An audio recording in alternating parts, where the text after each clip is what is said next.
knows everything, but then she just doesn't know how to answer them. So, what should she tell them? Inshallah, we'll all share in this. This is a big question, subhanAllah. It's hard for children to understand how, especially young children, can suffer so much. And the only thing that I think I would be able to tell them is that Allah subhanahu wa ta'ala tests every servant in a different way. So for some people, watching their children suffer is a test for them, and Allah subhanahu wa ta'ala will reward them accordingly. And for others who are not suffering, and they have enough to eat, and they're not worried about their security, and they have everything they need to survive, Allah subhanahu wa ta'ala will ask them accordingly, what do they do with all that they can? So it is our responsibility if we can donate, if we can make dua for them, and also that we appreciate everything that Allah subhanahu wa ta'ala gave us. So everybody, whether it's in good times or bad times, all of this is a test. So may Allah subhanahu wa ta'ala guide you. I just wanted to add one point as well, Sister Lobna. If you look at that this life, as long as we remind ourselves that this is temporary, so this is temporary suffering. The other life is the main life, the afterlife. And as a result, Allah subhanahu wa ta'ala wants these children to be in a better place. We're not able to choose our tests in this life. Everyone gets a different mixture. They may get it as a child, they may get it as an adult, but at the end, please remember that anything that happens over here, that's of temporary nature. And the main goal is the afterlife. And these children, if they do pass away, alhamdulillah, they're in a much better place than all of us over here, inshallah. And if we knew, we would wish we are in their places as they are. You guys good? Okay. I got lots of SMS messages. Just so you know. So there's still keep coming up. I will just click anything. Okay, there's one. What is the difference of being a Sunni Muslim and a Shia Muslim? Oh, sorry, that's your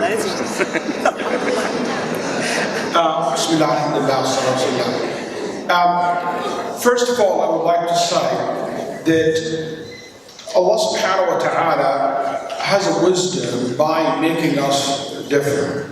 So there's differences, and there's different sects and groups inside the Islamic world, the Muslim, among the Muslims themselves. And these differences, there's two ways to talk about them.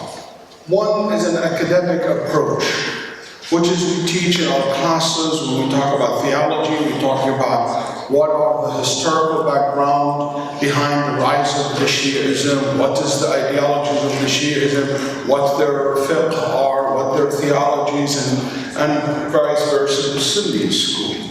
That's one area where we have to be honest with ourselves. We cannot put our heads in the sand and say there's no differences. There are differences, and there are legitimate differences between the Sunni and the Shia approach in many different areas of theology. But that's one area where it is in the classroom, where it is in the academic world, where it is in the academia. But there is also another thing when we are neighbors in the streets, living together, citizens of one country, where we basically interact with each other. And that area, we should, as a Muslim or as a citizen of Sweden or a citizen of whatever country that you live in, we should have respect for each other. We should love and care for one another. I do have a lot of my reservations about and differences between me as a Sunni and a Shia. But when my community in Houston, for example, a Shia mosque was threatened, and there were people who attend that mosque in dangerous, and somebody threatened them, I was among the first to send a letter and to be there and to be present, says, you know what, I'm not going to allow anyone to harm me. Because at the end of the day, you are my neighbor. At the end of the day, you are my brothers and sisters.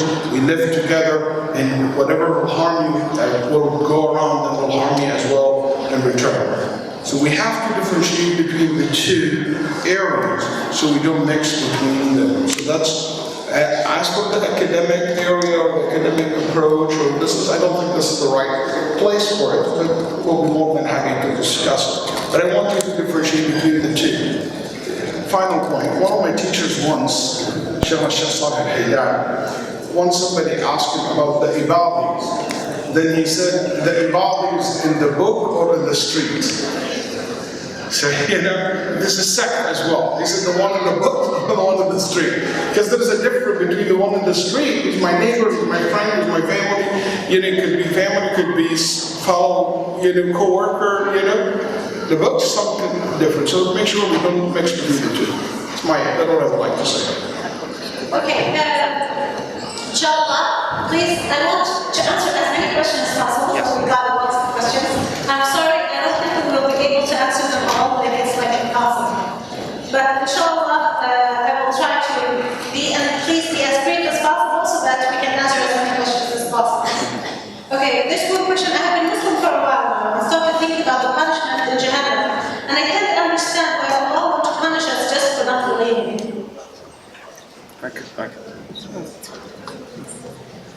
Okay, let me use an analogy to make this to you more clear. Suppose you leave this conference, you find a homeless person in the street. You decide to help them, so you take this homeless person, you give them a home, you give them a salary, you give them a fridge full of food, and you tell them, you can stay in this home as long as you want, and I will take care of everything for you in that home. As long as I want you to do this. I want you to call me on the phone only 5 times a day and say thank you so much for saving me from the street and giving me food and salary. So this person starts calling you 5 times a day, and then after a few days, the 5 becomes 3, and then they stop calling you at all. And then later you meet them, and you say, how is your home? They say, do I know you? You haven't done anything for me. How bad is that? This makes you understand, subhanAllah, why a person who rejects God, even if that person you help, the homeless, even if they're good inside their home with other people and others, but they're denying the one who gave them the home. So the person as well, even if they are a good person in this life, but they denied the one who made them. What is worse than that?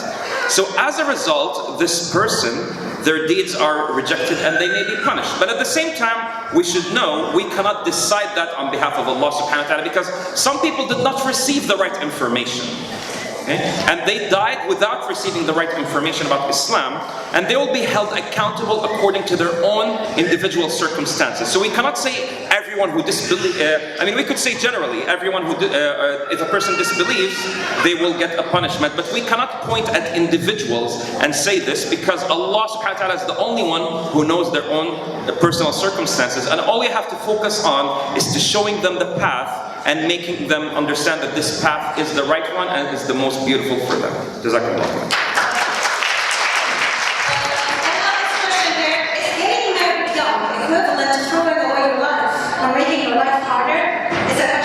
The first part again is married. Is getting married young equivalent to throwing away your life? Or making your life harder?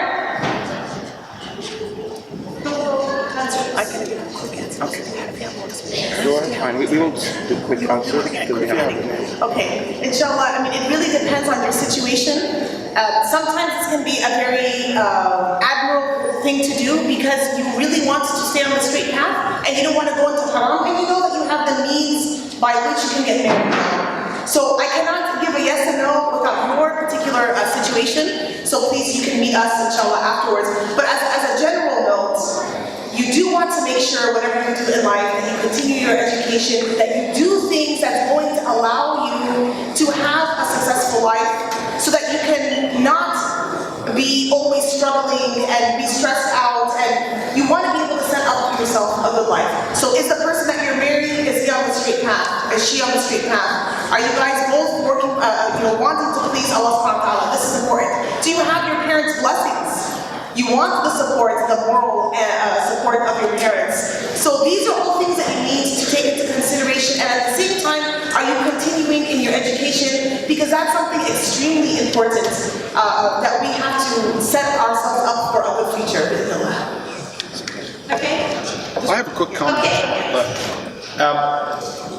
You know, also the word young is a very different from one community to another. Because basically, I don't know what you mean exactly by young. Take into consideration in Sweden, the average woman in Sweden, she got her first child when she's 35 years old. Okay, so that's very late comparing to most of the part of the world. So the concept of young and old is kind of different. But what I want to say in regard to young in a very, very early age, you know, life is more complicated than before. So make sure that you are mature when you choose the one that you are going to marry. And you know what? A lot of people, because I sense in your question as well, this notion that this idea that your marriage is not maybe good for you. Actually, marriage it's good for you. There is a study, has not to do with religion. There's many studies done by many basically people in social work and scientists in that field shows that married people and married couple, marriage is very beneficial for women and men as well. And both benefit tremendously. You can do a quick search. Plenty of papers published about this issue. Also, a lot of people afraid of marriage. They think marriage will strip you from your freedom. And I'll tell you, yes, it might take a little bit from your freedom. But I guarantee you this: the thing that you gain out of marriage, way more than the thing that you lose by getting married. What you gain is way more than what you lose. So if you're ready for it, you're mature, you've got the right person, go for it. I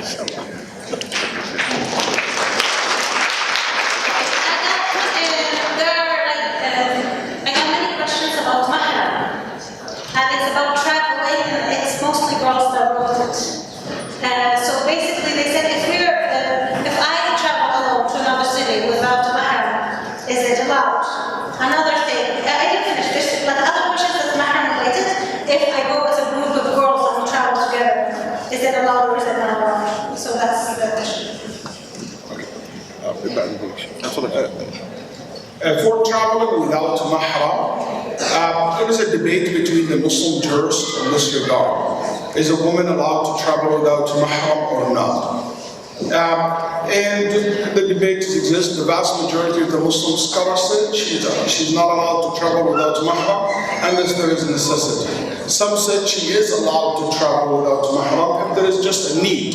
So for example, if this is the nature of your work, if you're going to study, if you're going to visit parents, family members, you're allowed to travel. Also, if you travel to speak, to give lectures, some of us travel from many different places, either to teach or to learn. In this case, she is allowed to travel without mahram. And I do believe that this is a very strong opinion. And Aisha radiallahu anha wa ardaha, she allowed a group of women to go to Umrah with her, among them her small sister, and they didn't have mahram. And Uthman radiallahu anhu approved that, and he didn't object to that. And there is no necessity for such thing. And many other, argument in regard to this. So as long as there is need and it's safe, it's allowed for the woman and her family okay with that. She's allowed to travel without mahram in this regard. There's another point also a lot of people ask about it, and this is very clear in Sharia, no different opinion as far as I know, is do women need to live in a place where her mahram lives? I don't know any opinion in the fiqh says you have to. So for example, the debate is about travel, but let's say if you study in a university outside of where your family are, as long as they are okay with that, as long as it's safe for you to be there, nobody said you'd have to have mahram with you when you're living in that place. So that's also something a lot of people don't pay attention to the difference between the two issues. Thank you. Okay, I have a question about what's it called? Racism. I'm just going to open it again.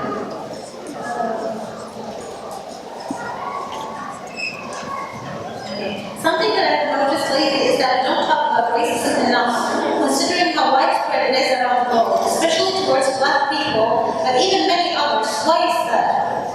It is a huge issue among Muslims. So what do you think we should do about it, and what have you seen being done about this issue?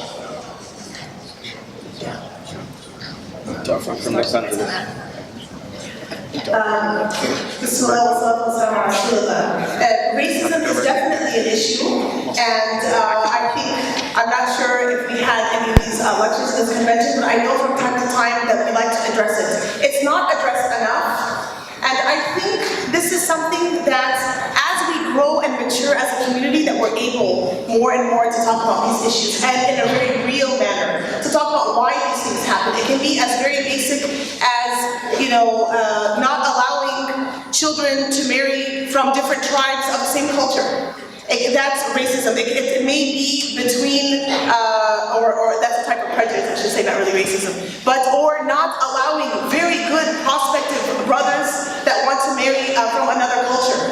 Whether it be because of the color of their skin or because it's just same language, different culture.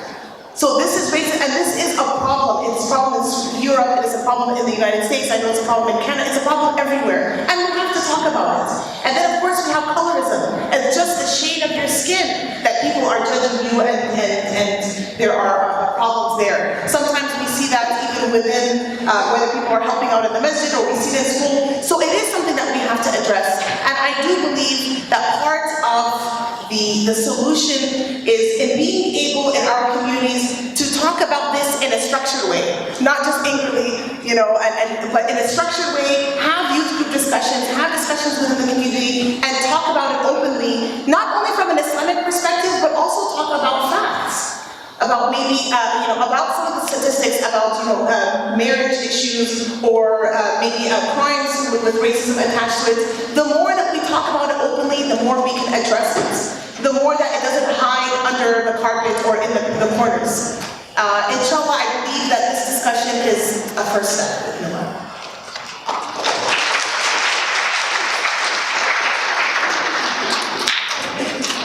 I had also many questions about marriage. Like, if I want to get married, why is it so difficult?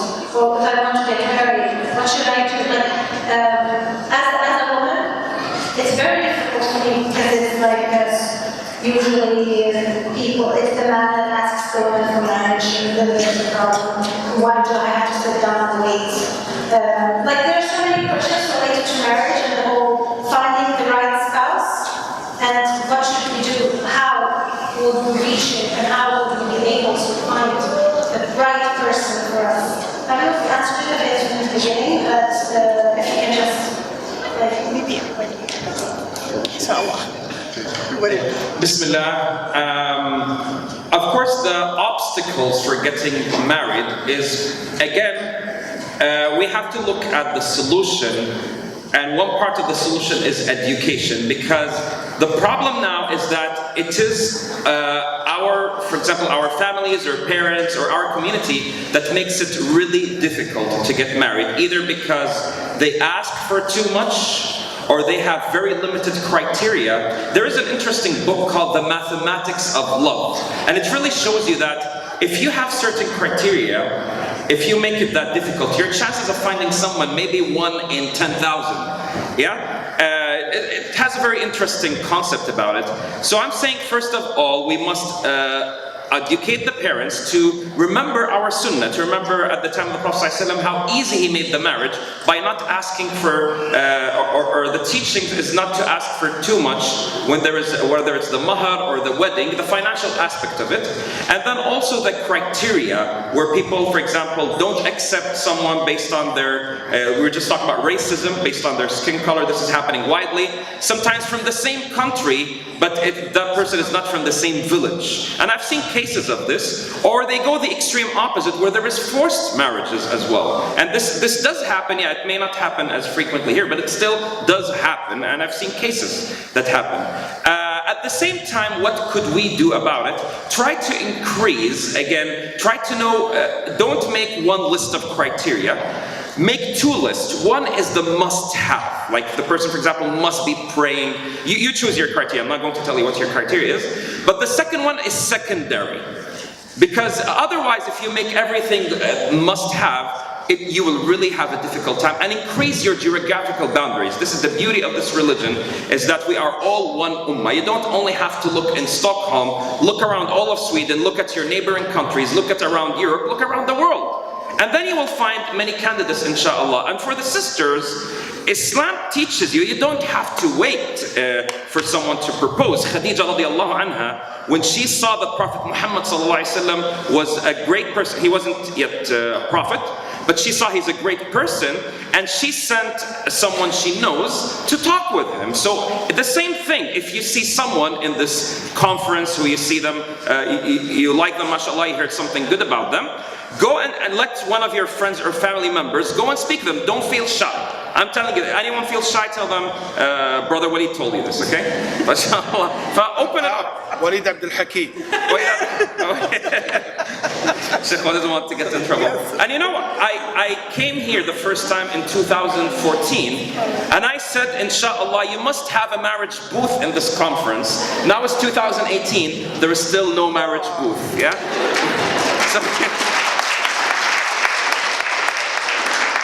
So the organizers have to do something about this. Organizers hearing me, inshallah? Next year, there has to be a marriage booth in this conference, or I'm not coming. Yeah? Barakallah fikum. Sheikh Waleed, I also had a question. Yes. Sheikh Waleed, Hakeem. Yes. You mentioned that when a person does dua during obligatory prayers, he has to do the Arabic language. What if you, for example, during your dua, while in prayer, get a word or a sentence in Arabic? How do you continue your dua? Can you do dua in any Arabic, or does it have to be in Muslim? Okay, barakallah fikum. When it comes to dua, because we said that in the Fard Salah we try to do it in Arabic. Now this is the general ruling. Of course, if someone is a new Muslim and they don't know the language yet and they're still learning, they could do it in their own language until they learn. As I say, some people think that it is more special to do dua in this salah or that salah. So I say don't stress about it, okay? You could do your Fard Salah the way you learned it in Arabic, and then in the Sunnah spend as much time as possible to do your dua in the way that you could in any language you want, or after the Salah, or you know, after you do your tasbih, or at the night. The floor is open for dua. It doesn't necessarily have to be always inside your Salah. So you could seek many times where the dua is accepted. When it's raining, I guess maybe with analogy, when it's snowing, Sheikh, yeah, when there is khayr coming. So alhamdulillah, there is so many ways to call to Allah subhanahu wa ta'ala. Just try to bring down the barriers. Don't be afraid. Just talk to Allah subhanahu wa ta'ala. Even sometimes talk just like you talk to a friend. At the end of the day, you come back, you're tired, you have problems. Mention these problems to Allah subhanahu wa ta'ala. You will see the Prophet ﷺ, he says, Ashku ilayka hammi wa huzni. Oh Allah, I complain to you about my sadness and my problems. So this is the sunnah. Talk to Allah subhanahu wa ta'ala, and inshallah, you will not need to talk to a psychologist. Yeah? Of course, if you need, you have to, right? But for special cases. But generally speaking, try to always have that close relationship to Allah subhanahu wa ta'ala. Don't think that I need someone else to do dua for me, or I need to wait for a special time. Thank you so much. I have this question. Why is it so that men are more superior than women in Islam, according to some people, and that it's perhaps even seen as not having gender equality? For instance, women need to wear hijab and men don't. Or a Muslim woman is not allowed to marry a Muslim man, but a Muslim man is. Do you hear me? Yes. Would you like to share? I think you can start and I will add. More powerful from a woman than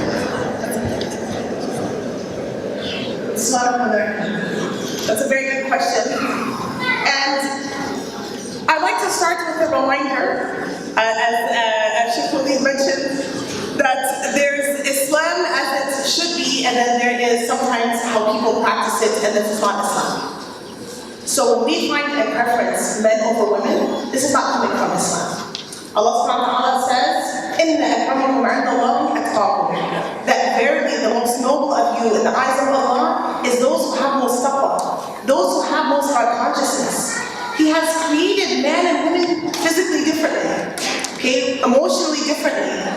But in the eyes of Allah subhanahu wa ta'ala, a good deed from a man is equal to a good deed from a woman. A bad deed from a woman is equal to a bad deed from a man. So spiritually we are equal in the eyes of Allah subhanahu wa ta'ala. Unfortunately, we do see very much so a difference between the way men and women are treated, the way sons and daughters are treated. And I'm not talking about in a way that's practical. There are sometimes practical differences. But I'm talking about giving more respect to a female worker in the convention, for example. I'm sorry, giving more respect to a man who's volunteering versus a woman. This is wrong. Or in the masjid, taking the opinion only of men and never allowing the opinion of women, for example. This goes against the sunnah of the way Prophet ﷺ used to deal with it. At the time he used to deal with these people. That's not how he dealt. So when we see these differences, there's nothing in Islam that says women is less than men at all. There are differences, yes, but it is not, in the eyes of Allah subhanahu wa ta'ala, any difference between the quality of a man and the quality of a woman, except for how they believe in him. So we have to change, just like the problems with racism, just like the problems that we have with marriage, making it difficult, we have to end this problem that we have of treating men and women differently, and even in our own home. It starts at home. That we are mistreating our wives, we're mistreating our daughters, and then we're saying, hey, what's the problem? It starts at home.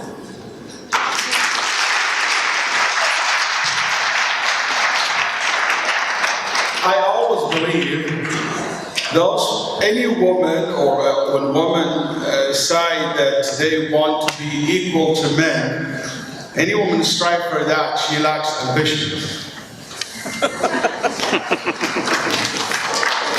Get it? They're getting it slowly. Translation.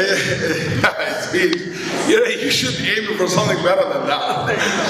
I mean, equal to men, we're not like a standard. You should higher than that. Okay? So, what I'm saying here that I completely agree with everything you heard from and also I want to say that there is just these differences and roles that the Sharia put for everyone. It is something Allah prescribed upon us. Doesn't mean this gender better than others. We are all the creation of Allah. And also I want to say that equality doesn't mean justice all the time. Allah is just and fair with all of us. It doesn't mean to have to be 50-50 every time or to be fair. No. For example, if we have different responsibilities and you don't treat all your employees the same. You don't give them all the same salary, for example, or the same responsibilities or the same tasks. So people have different roles to play, and Allah subhanahu wa ta'ala have different roles for each one of us to do in life. But at the end of the day, the default rule that النساء شقائق الرجال, called the cardinal rule, which is men and women are basically siblings, or the other half of men, okay, or the other half of women. So basically that's what it is. Yes. Can we add one? I forgot to address the point about hijab. That's something I feel also very passionate about as well. In Surah Mulla, when Allah subhanahu wa ta'ala addresses the ayah of hijab, subhanAllah, Allah subhanahu wa ta'ala addresses the men first. Hijab, as we talk about it today, a lot of times we focus on the cloth. And this is a commandment from Allah subhanahu wa ta'ala to cover the hair and of course the rest of the body as prescribed by Allah subhanahu wa ta'ala. But before Allah subhanahu wa ta'ala mentions this in the surah, Allah subhanahu wa ta'ala addresses men first. And he tells the Prophet to tell the believing men, which is for all time, to lower their gaze and to protect their chastity. And that's a euphemism actually, to protect, their private. This is a very direct quote, a very direct commandment, and Allah subhanahu wa ta'ala is being very specific with us. In the next ayah, Allah subhanahu wa ta'ala tells Prophet the same exact commandment for the women. So first the men are asked to do that first. Then the women then the women are told, tell the believing women to lower their gaze, and then the ayah that talks about taking the khimar that was already on their head, because throughout many cultures, pre-Islamic and other cultures in Europe, and as part of royalty, headdresses were part of society. So Allah subhanahu wa ta'ala told Prophet tell the believing women, the way that they're wearing it, how right now it's on top of their head and it's draped in the back, tell them to take it and strike it over the opening of their garments. So men first were addressed and then women. So hijab is specifically for women, but it is not because men can't control themselves or tell men don't look. Allah subhanahu wa ta'ala told them how to interact. Allah subhanahu wa ta'ala told women how to interact, and this is one qualification. If we're going to count, like the Sheikh said, how many for men, how many for women? No. We're going to, we're going to be up here for a long time, because Allah is the one giving the commandment, not somebody who's giving from their own whims. So we have to remember that Allah subhanahu wa ta'ala is the best of planners. He created this deen. It's a way of life. It is the best for us. Every single best for us, and it is not to be punitive, it is not to be a punishment, it is to be a guidance for us. And if we accept that wholeheartedly, we will be very happy, inshallah, always with whatever comes our way.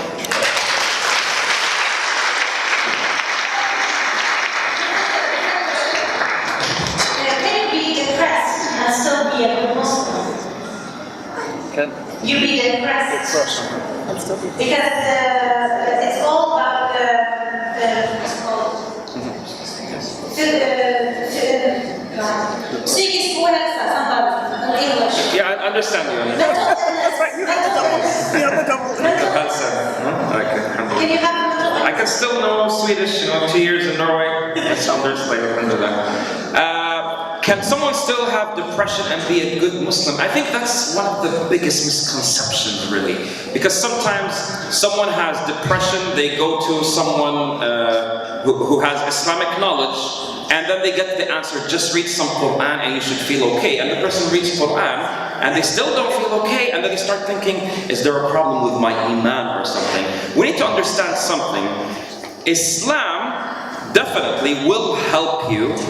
Practicing it will help you with your mental health, but at the same time, the same Islam tells you, ask the people of knowledge. If you don't know, فَاسْأَلُوا أَهْلَ الذِّكْرِ إِن كُنتُمْ لَا تَعْلَمُونَ. And a man came to the Prophet ﷺ, and he asked him, O Prophet of Allah, if I take medicine,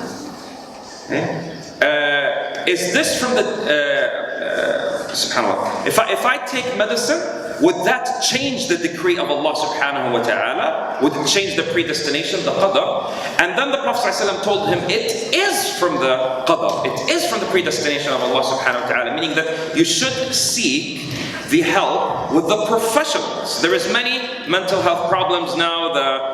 Those of you who study psychology know them: borderline personality disorder, other personality disorders, and these have a special way that you must go through, and special mechanisms that make you feel better. And sometimes these things overlap with what Islam teaches.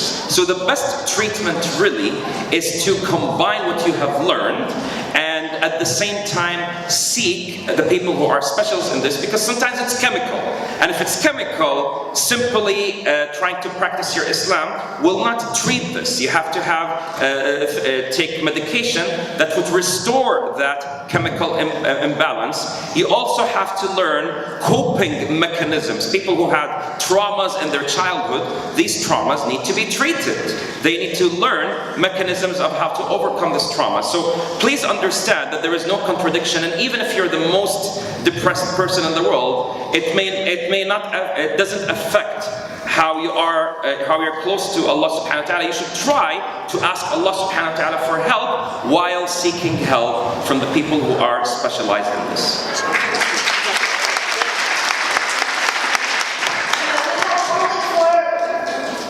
Four minutes left, inshallah, we have to finish. So when we finish, before we finish, I want to, this will be the last question.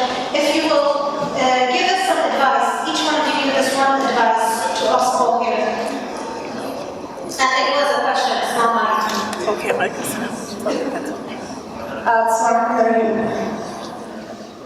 I would say to be proud of being a Muslim. You have, whether you have recently accepted Islam, or you've accepted Islam a long time ago, or you were born into a family, each of you are posed with the challenge to stay firm and strong in this country. You have, like I said, I was impressed yesterday to see so many Muslims in this area. Of course, I know we have a convention, but mashallah, I understand that this is a well-populated. You have to make that decision. I'm not just Muslim because I'm Muslim and I'm just doing the motions, and I'm going to live a different life when I go to the masjid, and I'm going to lead a different life when I'm with my friends, and then different at work and different at home. Be Muslim and be proud. Allah subhanahu wa ta'ala gave you the gift of truth, gave you the gift of guidance, and gave you the gift of brothers and sisters of Islam everywhere you go. That you know what's going on. So when there's difficulty, when there's people dying across the world, you're not saying why is this happening? When something bad happens to you, you're not saying why me. You've been given the gift of clarity and of truth and of hope, of rahmah. So take advantage of that and don't take it for granted and just throw it away to do what everyone else is doing. Because doing the right thing takes focus, doing the right thing takes practice. to the right path. It will lead you to the right end, inshallah.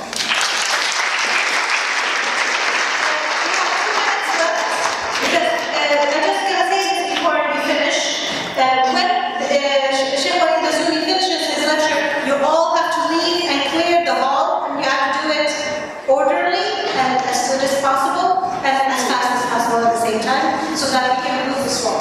Oh, inshallah. Evacuation. Why don't you put the fire alarm on everyone? Okay. My advice to you, inshallah, is, as you know, right now you're in this conference and you're feeling so much motivation, so much iman. You're listening to these inspiring lectures and you feel like, mashallah, I could take on the world, right?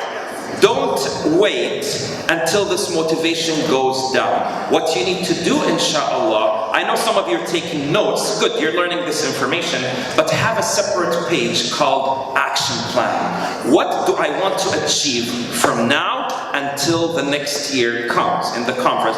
And there is this beautiful thing called Wheel of Life. So you choose a goal for your, a goal for yourself, a goal for your family, a goal for your health, a goal for your religion, goals for every different area in your life, in your career. Yes? 1 to 3 goals, and then put an action plan. How am I going to achieve them? And subhanAllah, even small things at the end of the year, they add up to so much. 3 hadith a day, which takes you 10 minutes to read, is 1,000 hadith until next year. That's a lot amount of information. 3 ayat a day, in 5 years, I'm talking 3 ayat with the tafsir. In 5 years, you have read the whole Quran with tafsir. How long does it take you, 3 ayat with tafsir? 10 minutes? Because when you think, I need to do big things, most of the time, oh, big things scare us, right? Small things continuous, and put them together in a half-hour block.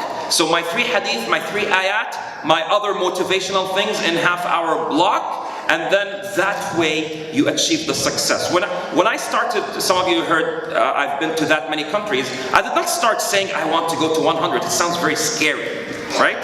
But I said, inshallah, in every year I want to do 6. Allah subhanahu wa ta'ala is the one who opened the door. I would go to one, and then the neighboring country will say, oh, can you please come here? Can you please come here? And Allah subhanahu wa ta'ala opens the doors for you. And jazakumullah khair, because of your conference, I got the job in Norway, alhamdulillah. So you made me move to Norway. So that's what I say about opening doors. You keep doing these small things until at some point Allah subhanahu wa ta'ala will open a big door for you, and that's when you succeed to the max, inshallah. Okay, mine has to be a few seconds. One thing I noticed, you guys need to smile more. Okay, I noticed that you guys not are very smiley. I don't know why. You're very happy people, according to all the studies I read. But you guys need to smile more often. And if you pass by someone who doesn't have a smile, give him one of yours. You know, if you lost your smile somewhere, it didn't go anywhere. It's right under your nose. So smile more. Thank you.